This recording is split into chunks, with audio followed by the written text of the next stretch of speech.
Trigonometry second exercise 3.1. तर काल आपण फॉर्म्युले पाहिलेले आहेत. कोणते कोणते फॉर्म्युले झाले आपले? Cos A plus B, cos A minus B, sine A plus B, sine A minus B, tan A plus B, tan A minus B, हे फॉर्म्युले आपण काल पाहिलेले आहेत. तर त्यावर एक्झाम्पल्स आहेत. Example question number first. तर क्वेश्चन नंबर फर्स्ट काय आहे का? क्वेश्चन नंबर फर्स्ट आहे फाइंड द व्हॅल्यूज ऑफ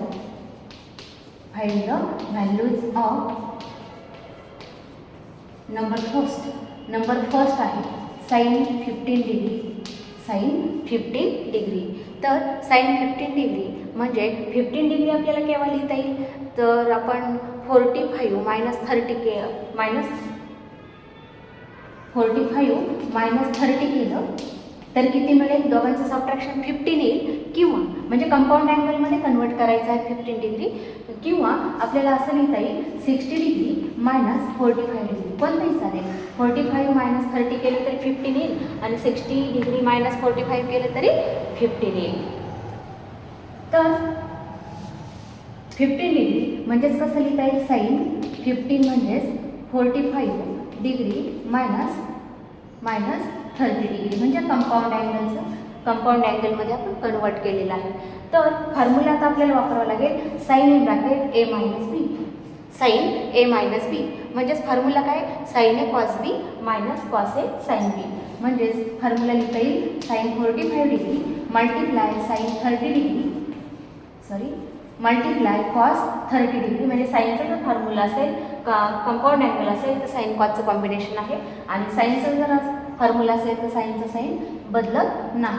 म्हणजे sine 45 cos 30 degree minus cos 45 degree multiply sine 30 degree therefore equal to sine 45. Sine 45ची व्हॅल्यू आपल्याला माहिती आहे 1/√2. Sine 45 is 1/√2. कॉस 30 म्हणजे √3/2 मायनस कॉस 45 म्हणजे 1/√2 आणि साईन 30ची व्हॅल्यू आहे 1/2. That is equal to answer येईल 1 × √3 म्हणजे √3 आणि डिनॉमिनेटर सेम आहे. म्हणजे इथे 2√2 येईल आणि इथे मल्टिप्लिकेशन येईल 2√2 म्हणून न्यूमरेटरची सबट्रॅक्शन. तर 1 × √3 म्हणजे √3 आणि -1 × 1 म्हणजे किती येईल? 1 डिवायडेड बाय 2√2 हे येईल आपलं साईन 15चं आन्सर. त्यानंतर नंबर सेकंड व्हॅल्यू, किंवा आपण पुढची बाजू काढून पाहू कोणत्या मेथडने? 60 डिग्री मायनस 45 डिग्री याने सुद्धा सोडवलं तरी पहा आन्सर काय येईल? फॉर्म्युला यूज केला आपण, म्हणजेच साईन 15 आहे. साईन 15 डिग्री म्हणजेच equal to sine 60 degree minus 45 degree. ह्या मेथडनं काढून पाहू आपण. तर sine 60 multiply cos 45 minus cos 60 multiply sine 45. Therefore equal to sine 60ची व्हॅल्यू √3/2 कॉस 45 1/√2 मायनस कॉस 60 आहे 1/2 आणि साईन 45 आहे 1/√2. म्हणजेच आन्सर किती येईल? √3 multiply 1 minus 1 multiply 1 divided bye 2√2. अशा मेथडनं आपल्याला म्हणजेच 60 डिग्री मायनस 45 वापरलं तर तेच आन्सर येईल, आणि 45 मायनस 30 यूज केलं तरी सुद्धा तेच आन्सर येईल. ठीक आहे. नंतर पुढचा नंबर आहे नंबर सेकंड कॉस 75. मग कॉस 75 डिग्री केव्हा होईल? मग कंपाऊंड अँगल यूज करायचं आहे. 75 म्हणजेच 45 डिग्री प्लस 30 डिग्री, म्हणजे दोघांचं ॲडिशन केलं तर किती होतं? 75 डिग्री. 45 डिग्री प्लस 30 डिग्री म्हणजेच आता फॉर्म्युला यूज करायचा आहे cos A plus B. Cos A plus B म्हणजे cos B minus sine A into sine B. तर या ठिकाणी एची व्हॅल्यू किती टाकली आपण? एची व्हॅल्यू 45 आणि बीची व्हॅल्यू 30 टाकलेली आहे. आता व्हॅल्यूज यूज केल्या. कॉस 45ची व्हॅल्यू आहे 1/√2. कॉस 30 आहे √3/2 मायनस साईन 45ची व्हॅल्यू 1/√2 आणि sin 30 1/2 आहे. म्हणून या ठिकाणी आन्सर किती येईल मग 1 मल्टिप्लाय स्क्वेअर रूट ऑफ 3 म्हणजे स्क्वेअर रूट ऑफ 3, त्यानंतर -1 मल्टिप्लाय 1 -1 आणि divided by 2 square root of 2, दोघांचा डिनॉमिनेटर सेम आहे, 2 स्क्वेअर रूट ऑफ 2 ही येईल व्हॅल्यू cos 75 ची. ठीक आहे, ही व्हॅल्यू आहे cos 75. पुढची व्हॅल्यू काढू आपण tan 105. Number 3 tan 105. tan 105 म्हणजेच tan 105 ॲडिशन केव्हा येईल 60 डिग्री प्लस 45 डिग्री. कंपाऊंड अँगलमध्ये कन्वर्ट केलं 105 म्हणजेच 60 डिग्री प्लस 45. मग फॉर्म्युला माहिती आहे आपल्याला tan in bracket a plus b. tan a plus b म्हणजेच tan a tan b. tan a plus tan b divided by 1 minus tan a into tan b. tan a into tan b. b किती आहे 45 degree. therefore equal to tan 60 ची value, tan 60 आहे square root of 3 म्हणजे sin 60 आपण cos 60. sin 60 आहे √3 upon 2 divided by cos 60 आहे 1/2 म्हणजे answer किती येतं tan 60 आहे square root of 3 plus tan 45 ची व्हॅल्यू आहे 1 डिवायडेड बाय 1 मायनस tan 60 म्हणजे √3 multiply 1 that is equal to square root of 3 plus 1 divided by 1 minus square root of 3. ही value येईल tan 105 ची. आता पुढची व्हॅल्यू पाहू आपण cot 225. Number 4 cot 225. मग 225 केव्हा ॲडिशन येईल कंपाऊंड अँगलमध्ये कन्वर्ट करायचं आहे. कंपाऊंड अँगलमध्ये कन्वर्ट केलं तर cot in bracket 180 plus 45. 180 plus 45. मग cot 180 प्लस 45 म्हणजेच cot थीटा म्हणजे 1/tan थीटा. 1/tan थीटा आणि tan थीटा किती आहे 180 plus 45 degree and therefore equal to 1 upon tan 180 plus 45 म्हणजेच आता याचं कन्वर्शन करू आणखी आपण. म्हणजे एकतर आपल्याला दोन मेथडनं सोडवता येईल पुढे, म्हणजेच काय येईल tan a प्लस बीचा फॉर्म्युला वापरता येईल किंवा आणखी tan थीटा म्हणजे sin theta upon cos theta. म्हणजेच आपल्याला असं लिहिता येईल cot थीटा म्हणजे cos theta divided by sin theta म्हणजेच 180 plus 45 divided bye sin 180 plus 45. आणि आपण हे डायरेक्टली का नाही लिहिलं, tan 180 प्लस 45 जर केलं तर tan 180 ची व्हॅल्यू काय येते आपल्याला लिहावं लागेल. tan 180 म्हणजे sin 180 अपॉन cos 180. cos 180 -1 आहे. तसंही चालेल आपल्याला, तोही फॉर्म्युला यूज करता येईल. म्हणजे कोणताही वापरला तरी चालेल. म्हणजे हा डायरेक्ट यूज केला तरी चालेल किंवा हा डायरेक्ट यूज केला तरी चालेल. मग आपण कोणता यूज करू tan थीटाचा, कारण आता आपण पाहिला cos आणि साईनचा आपण फॉर्म्युला यूज केला कंपाऊंड अँगलचा. आता टॅनचा यूज करून पाहूया. तर 1/tan a प्लस b म्हणजे tan a plus tan b divided by 1 minus tan a into tan b. हा फॉर्म्युला आपल्याला माहिती आहे. therefore इक्वल टू पुढची स्टेप काय येईल, हा न्यूमरेटरला जाईल 1 minus tan 180 multiply tan 45 divided by 1 tan 180 plus tan 45 असं आपल्याला रेसिप्रोकल याचा लिहिता येईल. therefore आता tan 180 म्हणजेच व्हॅल्यू किती येते पहा, आपण एवढी व्हॅल्यू काढून पाहूया. tan 180 म्हणजे sin 180 divided by cos 180 divided by cos 180. मग sin 180 म्हणजेच व्हॅल्यू किती आहे, sin 180 त्याची व्हॅल्यू 0 आहे आणि cos 180 ची व्हॅल्यू -1 आहे. म्हणजेच आन्सर याचं किती आलं 0 आलं. आणि therefore मग आपल्याला पुढची स्टेप काय लिहिता येईल, therefore equal to 1 minus 0 multiply tan 45 1 आहे डिवायडेड बाय tan 180 0 आणि tan 45 1. अशा पद्धतीने आपल्याला ही व्हॅल्यू लिहिता येईल. That is equal to 1 minus 0 is 1 divided by 0 plus 1 is 1 that is equal to 1. म्हणजे cot 225 किती येईल 1 येईल.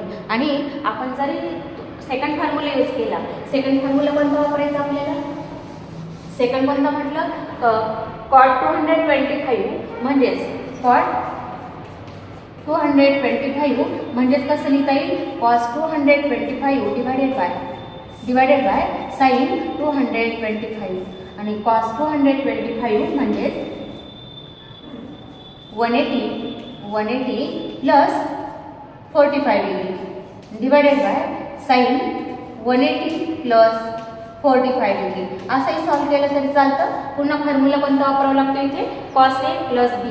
कॉस ए प्लस बी म्हणजे कॉस ए कॉस बी म्हणजेच cos 180 multiply cos 45 degree minus sine 180 multiply sine 45 divided by sine 180 plus 45 म्हणजे sine ए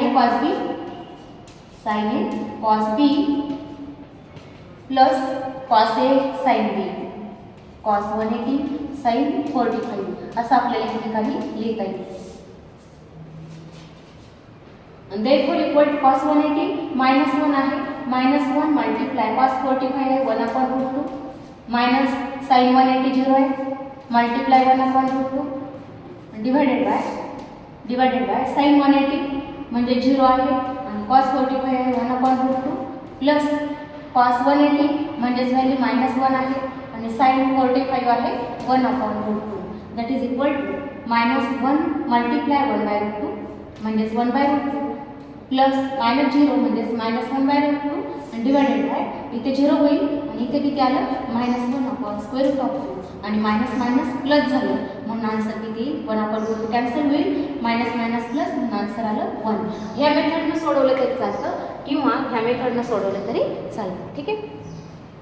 तर next example पाहू आपण. Example number question number 3. तर क्वेश्चन नंबर 3 पहा काय आहे. क्वेश्चन नंबर 3 तो आहे if sine A equal to -5/3 and pi is less than 3/2 and cos b equal to 3/5 and 3/2 less than 2pi. Then find values of number first sin a plus b, number second cos a minus b आणि number 3 tan a plus b ह्या value आपल्याला काढायच्या आहेत. तर याचं solution पहा. आपल्याला values काढायचे आहे sin a plus b. तर त्यासाठी फॉर्म्युला आपल्याला माहिती आहे sin a cos b plus cos a sin b. तर आपल्याला sin a दिलेला आहे cos b दिलेला आहे मग cos a माहिती नाही आणि sin b पण माहिती नाही. मग आपण या ठिकाणी आयडेंटिटी यूज करू. मग अगोदर व्हॅल्यू काढू आपण cos a आणि sin b च्या व्हॅल्यू काढूया. मग sin a दिलेला आहे तर आयडेंटिटी माहिती आहे आपल्याला cos square a plus sin square a equal to 1. cos square a plus sin square a equal to 1. Therefore cos square a equal to 1 minus sin square a. That is equal to 1 minus sin a ची value आहे -5/3 bracket square होईल equal to 1 मायनसचा square plus येतो 5चा square 25 3चा square 9. Therefore equal to 9 1 multiply 9 म्हणजे 9 minus 25 divided by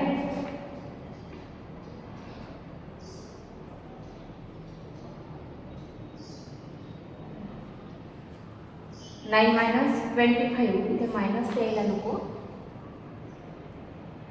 quadrant कोणता आहे पाय लेस दॅन 3/2 तर 5/30 इथे काय होतं 5/30 म्हणून आपला आन्सर इथे चुकत होतं म्हणून जर कन्फ्यूज झाले होते मी. तर किती -5/13 आहे. तर इथे 13चा स्क्वेअर किती झाला 169 होईल. 13चा स्क्वेअर इज 169.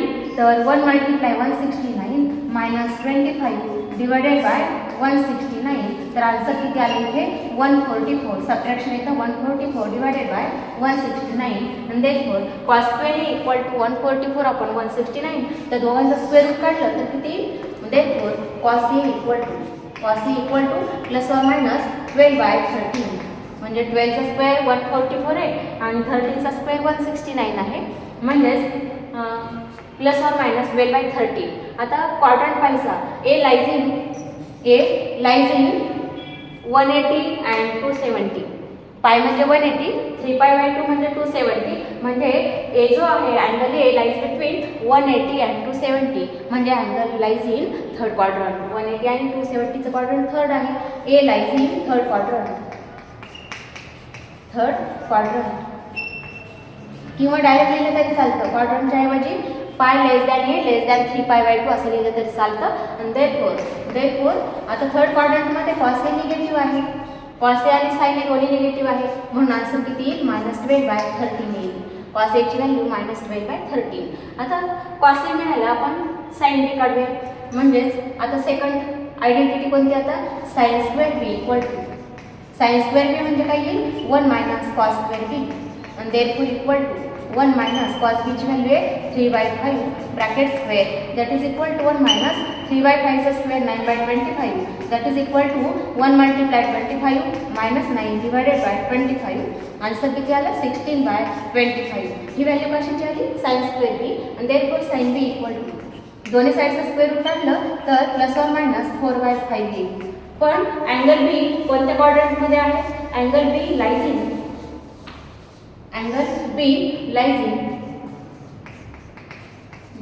इन 3π/2 म्हणजे 270 आणि 2π म्हणजे 360.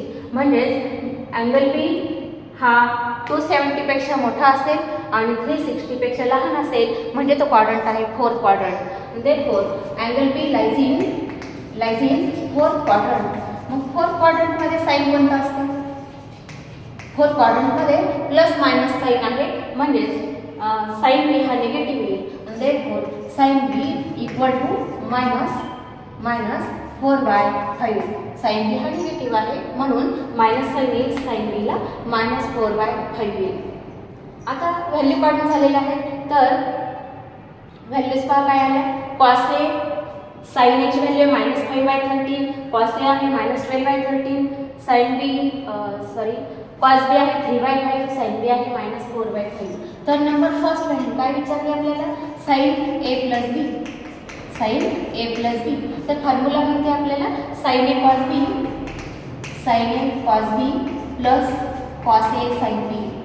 Cos A into sine B. Therefore equal to sine एची व्हॅल्यू साइन ए आहे -5/13.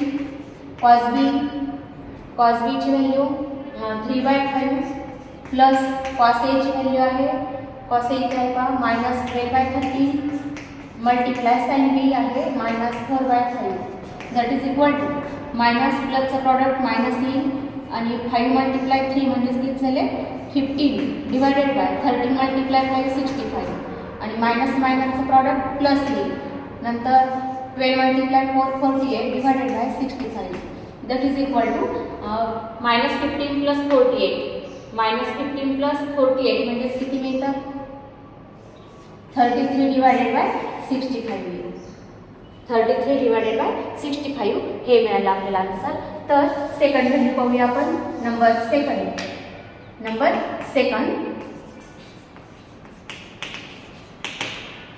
आहे cos A minus B.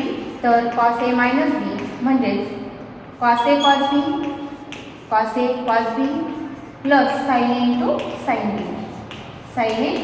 B that is equal to cos एची व्हॅल्यू कॉस ए आहे -12/13 multiply cos B 3/5 plus sine A -5/13 आणि sine B आहे -4/5 that is equal to -12 multiply 3 म्हणजेच -36 divided by 65 आणि -5 -4चा product येईल प्लस 20 डिवायडेड बाय 65 म्हणून answer येतं -36 + 20 म्हणजेच -16 डिवायडेड बाय 65 हे मिळतं आपल्याला cos A minus B.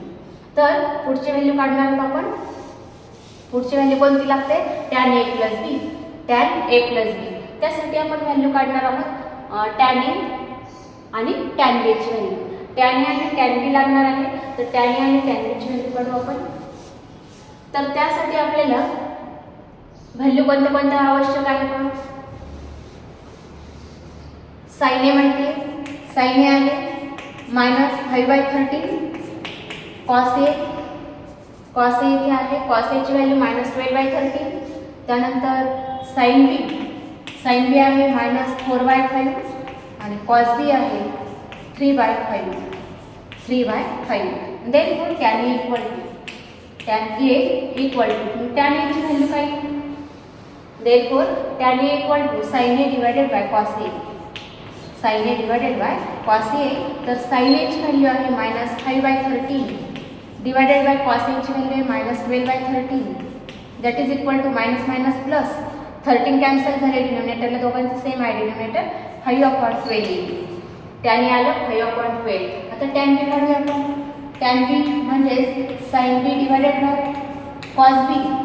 Sine B divided by cos B. Sine बीची व्हॅल्यू -4/5 आणि कॉस बीची व्हॅल्यू आहे 3/5. म्हणून आन्सर काय आलं -4/3. Tan B equal to -4/3. तर आता आपल्याला कोणती व्हॅल्यू काढायची आहे. Number 3 tan A plus B. Tan A plus B म्हणजेच tan A plus tan B. Tan A plus tan B divided by 1 minus tan A multiply tan B. Tan A multiply tan B. Tan B that is equal to tan एची value 5/12. त्यानंतर plus tan B आहे -4/3 divided by 1 minus tan A into tan B. Tan एची value आहे 5/12 multiply -4/3. आता हे multiplication करायचं आहे आपल्याला. मी इथे लिहिते मल्टिप्लिकेशन त्याचं. तर इक्वल टू किती येईल पहा. Therefore equal to tan A plus B equal to tan A plus B equal to. मग टॅन ए प्लस बी म्हणजेच किती होईल 5/12 -4/3 divided by 1 plus 20 divided by 36. म्हणजेच -5 -4चं प्रॉडक्ट 20 आला आणि डिवायडेड बाय 12 मल्टिप्लाय 3 म्हणजे 36. मायनस प्लस झाले. That is equal to 5 multiply 3 cross multiplication केलं किती होईल 15 minus 12 multiply 4 48 divided by 12 multiply 3 36 divided by 36 plus 20 divided by 36.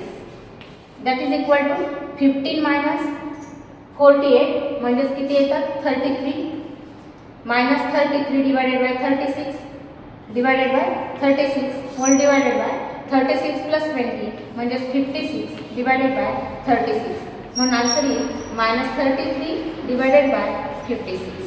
Answer आलं tan A plus B is -33 divided by 56. ठीक आहे. आता एक्झाम्पल नंबर 4 पाहू आपण. एक्झाम्पल नंबर 4 आहे if tan A equal to. Example number 4 if tan A equal to 5/6 and tan b equal to 1/11. Then prove that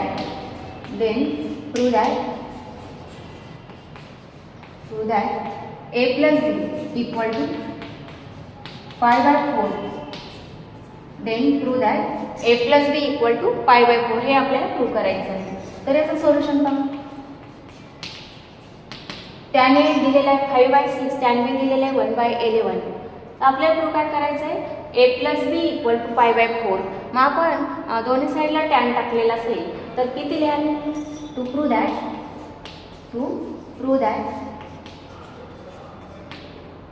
a plus B equal to 5/4. That is to prove that दोन्ही साईडला tan टाकू आपण. तर tan in bracket a plus B equal to किती tan 5/4. हे आपल्याला prove करायचं आहे. दॅट इज टू प्रूव्ह द्या दोन्ही साईडला आपण टॅन टाकलं तर tan A plus B equal to tan pi by 2 हे प्रूव्ह करायचं आहे. तर त्यामध्ये आपण LHS लिहिली. LHS आहे tan A plus B, tan A plus B that is equal to formula माहिती आहे आपल्याला tan A plus tan B divided by 1 minus tan A into tan B, tan A into tan B. तर value दिलेल्या आहेत. Tan एची value दिलेली आहे 5/6 plus tan B आहे 1/11 डिवायडेड बाय 1 मायनस टॅन ए आहे 5/6 त्यानंतर मल्टिप्लाय 1/11. सॉल्व केलं तर पुढची स्टेप काय येते therefore tan A plus B equal to 5 multiply 11 cross multiplication करू आपण 5 मल्टिप्लाय 11 म्हणजेच किती होतात 55 प्लस 1 मल्टिप्लाय 6 म्हणजे 6 येईल डिवायडेड बाय 6 मल्टिप्लाय 11 म्हणजे 66 डिवायडेड बाय आता इथे 6 मल्टिप्लाय 11 म्हणजे 66 मल्टिप्लाय 1 म्हणजे 66 मायनस 5 मल्टिप्लाय 1 डिवायडेड बाय 66. आता डिनोमिनेटर इथे सेम आहे कॅन्सल होऊन जाईल आणि 55 प्लस 6 म्हणजेच किती होतात 61 डिवायडेड बाय 66 मायनस 5 म्हणजे 61.